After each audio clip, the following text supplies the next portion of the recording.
Hello and welcome to the Paid Search Podcast. My name is Chris Schaefer, and today I'm going to talk about some questions I've gotten from listeners. It's been a while since I've done a Q&A session, and I think it's about time I did. I always answer questions every week from listeners. You can get your question in for either next week or the next Q&A that I do.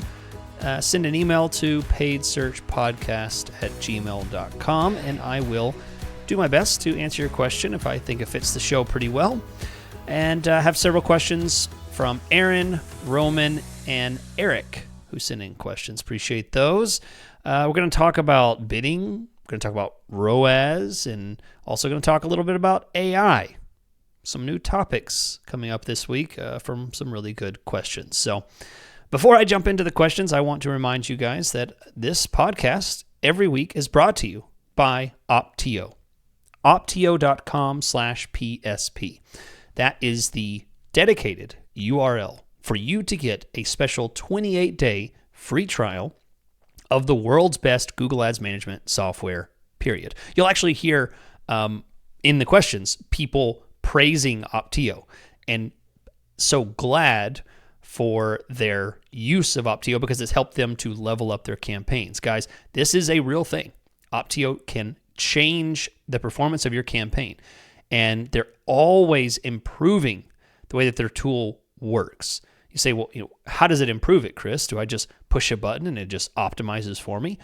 No, you're listening to a podcast about Google Ads, so I know that you're interested in learning and not just trusting whatever some AI bot automated system just tells you to do. You're not going to fall for that again, right? You've done that before.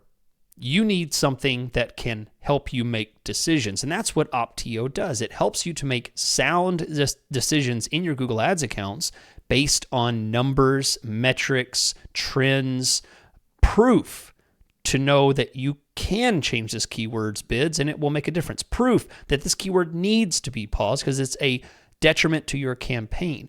Proof that this new headline that you created is performing much better than the other headlines. Incredibly important information. You can do all of this and a lot more in Optio. That's optio.com/PSP. Use the little chat box in the bottom of the screen to let them know you heard about it right here on the Paid Search Podcast. So without further ado, let's jump in. First one is from Aaron. Aaron says, longtime listener and, I told you you're going to hear it, longtime listener and Optio user, love Optio. Thank you, Aaron. I started a long time ago on Google search in my massage service back in 2017. But he goes on with a few other things, and I'll skip through that, and this continues with this important part. Impression top page percentage and impression absolute top was in the 35 to 50% range. So with the top of page being higher than he was getting. So after listening to some of your latest podcasts, I decided to go back to try manual bidding again to see if I could get higher percentages in my ranking. Okay, so I feel like I kind of butchered Aaron's email here. Let me say that again. Basically, Aaron wanted higher percentages in his ad rank. He wanted to show up in first position more often. Okay, so continuing on with Aaron's message. Once I did that, I noticed on a lot of words that my bid amount and my average cost per click can be almost twice as much, can be 100% more. So if his bid's $2, he might be getting a $4 click, right? So twice as much. Even after I zeroed all of the bid adjustments, I'm still getting bids that can go up to 75, 100% more than my bid amount. For some reason, Google seems to be acting like enhanced CPC is turned on all the time. Can you please help me understand what's going on here? So thanks for the question, Aaron. And yes, I can definitely help you understand because there is something you're missing.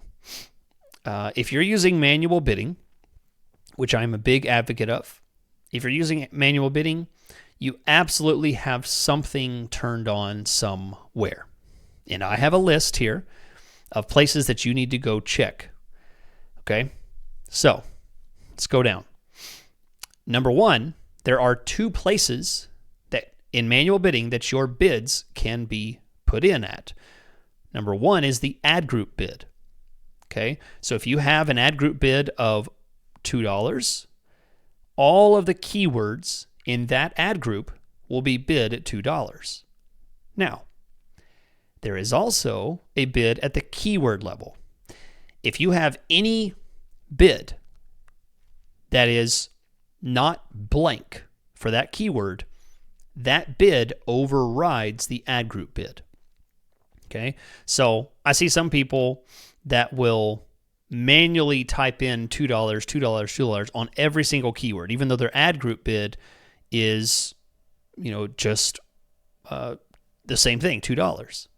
So then maybe down the line, they end up lowering their ad group bid to $1. And they wonder, what? I just changed my ad group bid. Everything still says $2 on my bids for all my keywords. They don't realize that those keyword bids override the ad group bid. So the first thing I would say, if you think you might be having issue with your cost per click being higher than what your bids are, zero out all of your keyword bids. You can actually highlight all of your keywords and then change your bids. And then when you change the bid, just leave it blank, right? Where, you can set a certain bid, you can set a certain dollar bid, you can increase, decrease, do a certain percentage of bid. Just set the bid and then leave it blank, and it'll wipe any keyword bids that you have in place. Okay? So then by default, everything will be at the ad group bid for that manual bid campaign. This might be one reason why you are experiencing higher than you expect CPCs. That may not be it, so let's move on to the next one. The next reason why you could be expecting higher than expected CPCs is because you have some kind of bid adjustment somewhere, some kind of bid change, either up or down, probably up in your case since it's so much higher. So devices, both at the ad group and the campaign level. Now, you'll have to, if you don't know what I'm talking about, there are ad group level device bids and there are campaign level device bids. You might not know that if you have a campaign device bid for your mobile devices at 0%, no adjustment, 0%, no adjustments, but your ad group bid might be 50%. That ad group bid is going to override the campaign bid. So even though you have a campaign at 0, your ad group bid could be 50. That could be causing the problem. Also, I'll run through a few other things. Location, ad schedule, demographics, audiences, even the rarely used ad interactions, which is also known as advanced bid adjustments. So any of those things, location, ad schedule, demographics, audiences, and advanced bid adjustments, those could have some kind of increased bid that's causing things. So let me lay it out this way. You may have 25% here, 35% here, and then another 35% somewhere else. All of those add up in concession and lead you to a higher bid, maybe as much as 70, 80, 100% more than you're expecting. They all pile up on each other. So you say, well, Chris, I've looked everywhere. Nothing's there. Well, one final thing that could possibly point you in the right direction is go to your ad group view, right? So you click into a campaign and look at all your ad groups. You should see all your different ad groups in one screen. Add a new column called Active Bid Adjustments. This is only available at the ad group level. It's called Active Bid Adjustments. Add that new column, and that column will tell you anywhere in that ad group that there is some bid adjustment in place. You possibly have it in your audiences. You possibly have it in your demographics somewhere. It will tell you. It'll say devices. It'll say audiences. If it lists anything in any of those active bid adjustments, that means you have something there. So you have to find it. So that would be the final just check to make sure that you don't have any adjustments that you're not aware of. Because these active bid adjustments, if you're doing max clicks or manual CPC, they are directly affecting your cost per click. They are inflating or deflating your CPCs, and you may not realize it. So it's an important number to watch out for. All right, good question. Thank you, Aaron. And moving on now to Roman. Roman writes in and says, "Hi, Chris. Love the show, and I've been listening since 2017. Crazy how things have changed in 8 years." Yeah, you're right about that. And Roman, I do remember seeing your name popping around here and there. So I'm glad to hear from you again. And based on your email, sounds like things are great because Roman says, "My question is in regards to the growth of AI and how that might affect Google search. I've been noticing my own search habits starting to change based on AI responses that you would usually get when typing a longer search in Google. These are usually research or question-based searches. I usually get my answers straight from AI responses, so I don't need to click on links as often. I've also been hearing rumblings that, and here's the big phrase, AI will be the end of Google Ads as we know it in the next 5 to 10 years. Obviously, that's a bit alarming. What are your thoughts on that? And if you don't agree with it, how do you envision Google Ads continuing to be the leader in paid search with AI continuing to grow and improve?" Okay, great question. Multiple things to hit on here. And I like where Roman's head here is because he identifies his own habits in realizing I'm probably not alone in the way that I use Google now and how I interface with AI. Sometimes you don't even have to realize you're doing it. In a Google search now, you don't click on a link. Just the other day I was looking up something on one of the remotes on our TV was broken, and I just searched it. And instead of going to a website, I just read the little bullet points at the top of the screen to help me figure out a way to fix it, And I think that's a perfect example of my opinion on this. I think it's absolutely true that people are searching different. When I did that search, I did not interact with anything on Google other than just searching. Okay. Now, that doesn't bother me as a paid search professional because my search that I did was not necessarily something that as a paid search professional I'd want to engage in most of the time. When I build campaigns, very much the kind of AI answerable traffic is not the kind of traffic that I want to get for my clients. So you can see where I'm going here. I think it's great that we have new choices in our ability to get information. AI is wonderful in its ability to answer these questions and give us information. But the fact is that, for a lot of these AI answerable things, they are informational, symptom problem searches, just educational, just straight data, just straight information. How do I kind of stuff? Very rarely do I want to directly engage with those at any kind of high level. So it doesn't necessarily bother me that people aren't clicking on a link.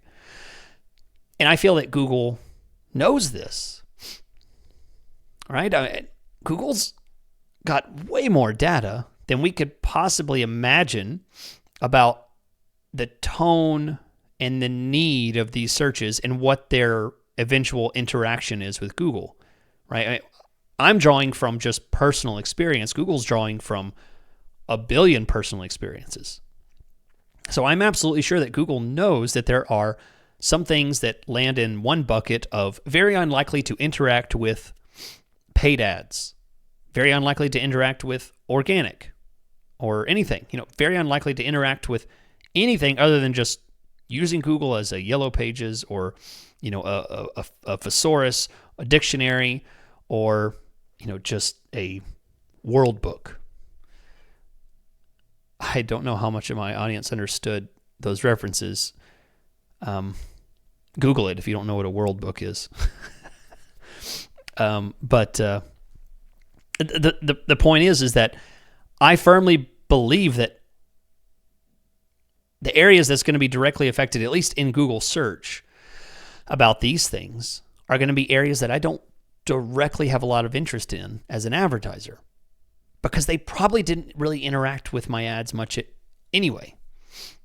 And the ones that do, I still think I'll be able to get that traffic. I don't think AI will be able to answer those questions. So people still will continue to use Google. And so it does mean possibly less clicks on ads, but I don't feel like that will directly affect the kind of traffic that I want. I feel like the slice of the pie that I want is still going to remain largely what Google is used for. So perhaps Google starts to lose some volume and value for some things, but I think that's okay. I really like.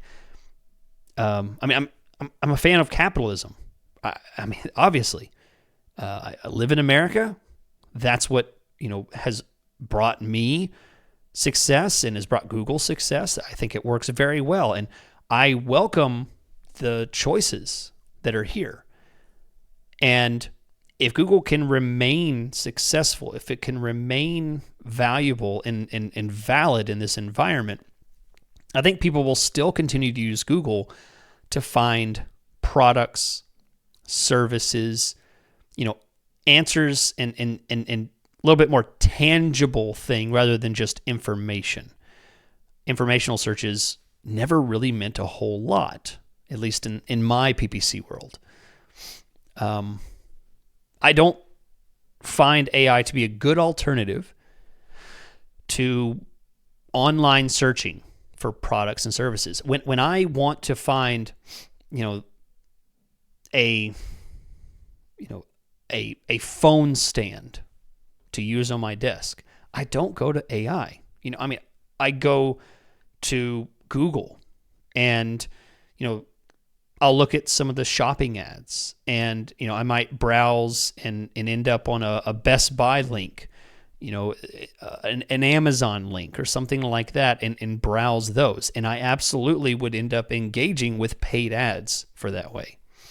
I don't find that AI provides any kind of thing. And also, there's a point where it's like, no, back off. I'm going to do my own shopping. You can't outsource shopping in that way at this point. I don't feel. I think a lot of people are going to want to just say, no, I don't know what I'm looking for yet.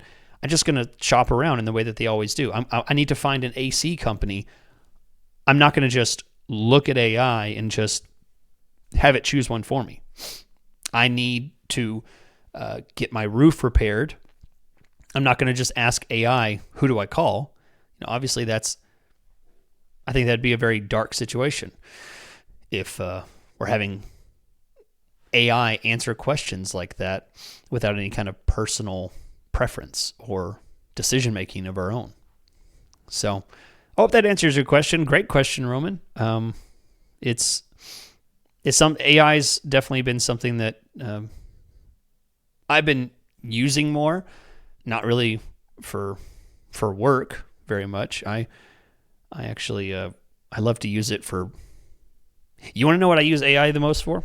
I'll kind of break away a little bit. I'll just go a little off on topic here. I do it very little, so forgive me, but I could absolutely see a world where I use it for my own personal book club.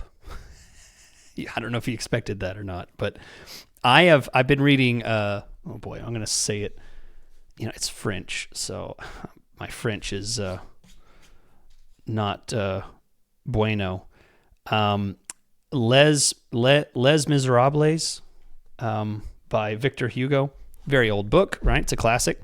Been reading it, and no one's reading with me, but at several times I'll get through a chapter or get to a certain point, and I just want to talk about the book. I just want to, get reactions. I'm like, what was this about, and what was that about? In the same way that I would have with a book club, and it's actually been really fun to hear, because AI will actually, say, well, there's actually some connections here historically, this and this and this, and it's like talking to a really smart person who's very engaging, a dream person to have in a book club. I've been in a bunch of book clubs. I love book clubs. I love discussing books and things like that, and I find AI to be a really fun book club partner. Never thought I'd find a use for it like that, but I've really been enjoying it because I can dig into books that would otherwise, kind of just go over my head. Like, I don't understand what that was about. But instead, I do a little chat and say, what happened here? What was this about? And oh, wow, the contextual understanding, the interface between this and this. And I'm like, wow, suddenly these things that would have passed me suddenly become very engaging. So there you go. Maybe my next podcast I'll do will be a book podcast. I absolutely could do that, especially with AI to make me sound really smart. Okay, so I'm going to go on to the next question here. It's from Eric. Eric says, "Hi, Chris. Thanks to the insights from your podcast, I've grown our Google campaigns a lot. We started with max clicks, moved to target CPA, and it's been a game changer.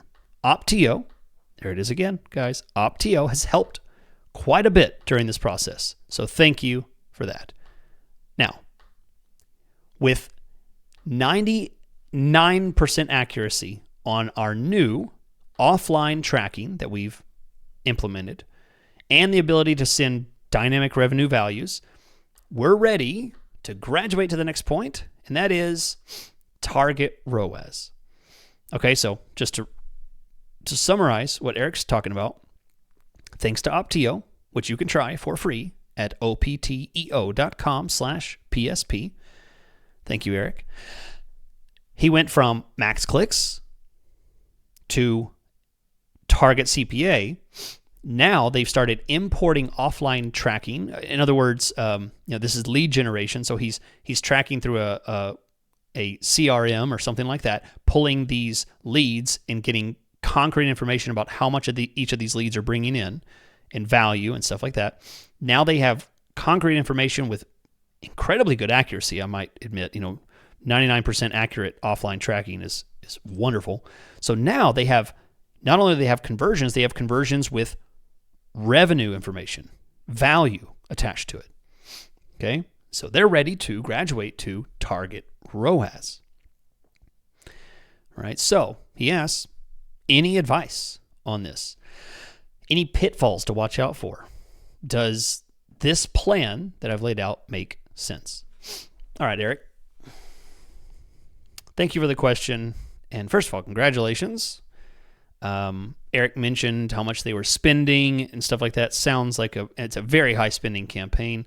So obviously, Eric's put a lot of work into this, and congrats on that. So very exciting time and great question, because I absolutely have some thoughts about what is that graduation like from target CPA to target ROAS. So just very briefly, let me explain what that graduation means for those listening in. Target CPA means you're just managing based on how many conversions you get per click, essentially. You say, I hope to get 5 conversions for every $100 spent. And then that gives you a certain cost per conversion. If you want a $50 cost per conversion, you would hope to get get 2 conversions for every $100 that you spent, right?